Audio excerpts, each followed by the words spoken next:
दोस्तों नमस्कार। मन हमारे शरीर का एक बहुत ही अभूतपूर्व हिस्सा है। मन एक ऐसी स्थिति है जो हमें अच्छे और बुरे का आभास करवाता है। हमारे मन में अच्छे और बुरे भाव को प्रकट करता है। मन हमें अच्छे और बुरे आचरण की ओर प्रेरित करता है।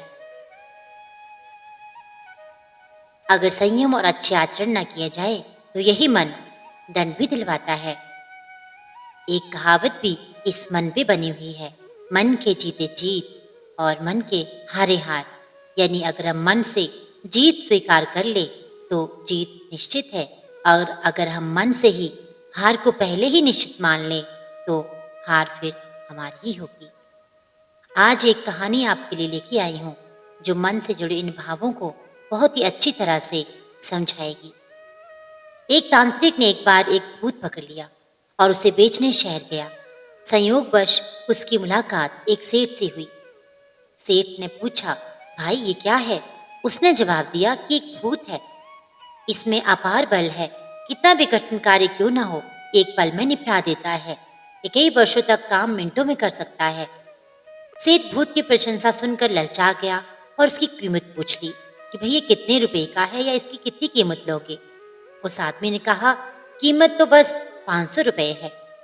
कीमत सुनकर सेठ ने हैरानी से पूछा, बस 500 रुपए? वो सोच रहे थे कि ऐसा भूत जो वर्षों के कामों को मिनटों में निपटा देता है, उसकी कीमत सिर्फ 500 रुपए।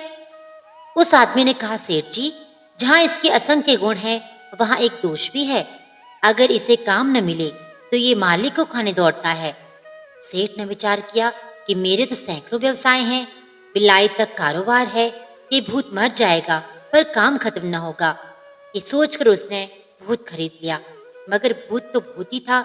उसने अपना मुंह फैलाया और बोला, काम काम काम काम काम, यानी कि वो सारे कामों को खा गया। माने उसने सारे काम चुटकियों में खत्म कर दिए। सेठ भी तैयार ही था। उसने बहुत को तुरंत 10 काम बता दिए। उसने भूत को बहुत से काम बताए, पर भूत उसकी सोच से कहीं अधिक तेज था। इधर मुंह से काम निकलता, उधर पूरा काम होता। यानी कि यहाँ से अभी सेठ के मुंह से काम निकला ही था कि भूत ने फटाफट काम निपटा दिया।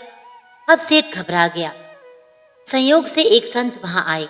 सेठ ने विनयपूर्वक उन्हें भूत की पूरी कहानी बताई। संत ने हंसकर कहा, अब जरा भी चिंता मत करो, एक काम करो, उस भूत से कहो कि एक लंबा बांस लाकर आपके आंगन में गाड़ दे। बस जब काम हो तो काम करवा लो, और कोई काम ना हो तो उससे कहें कि वह बांस पर चढ़ा और उतरा करे। तब आपके काम भी हो जाएंगे और आपको कोई परेशानी भी ना रहेगी। सेठ ने ऐसा ही किया और सुख से रहने लगा। दोस्तों, ये मन ही वह भूत है। ये सदा कुछ न कुछ करता रहता है, एक पल भी खाली नहीं बैठता।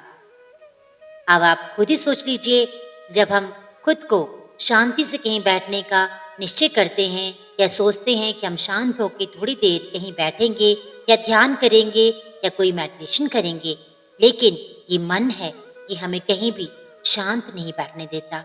कभी ये यहाँ भटकता है, कभी वहाँ भटकता है, यानी कि जहाँ न चाहो वहाँ लेके चला जाता है। दोस्तों, श्वास ही बांस है। श्वास पर परमात्मा का सिमरन का अभ्यास ही बांस पर चढ़ना उतरना है। यानी कि जिस तरह से उस सेठ ने उस भूत को काम दिया था कि उस बांस पर चढ़ना और उतरना है, उसी तरह ये हमारी जो सांसें हैं ये उस बांस का प्रतीक है, और जो भूत है वो हमारा मन है। और जब हम अपने मन से लगातार प्रभु का नाम स्मरण करते हैं तो हम उस मन रूपी भूत को कंट्रोल में कर सकते हैं।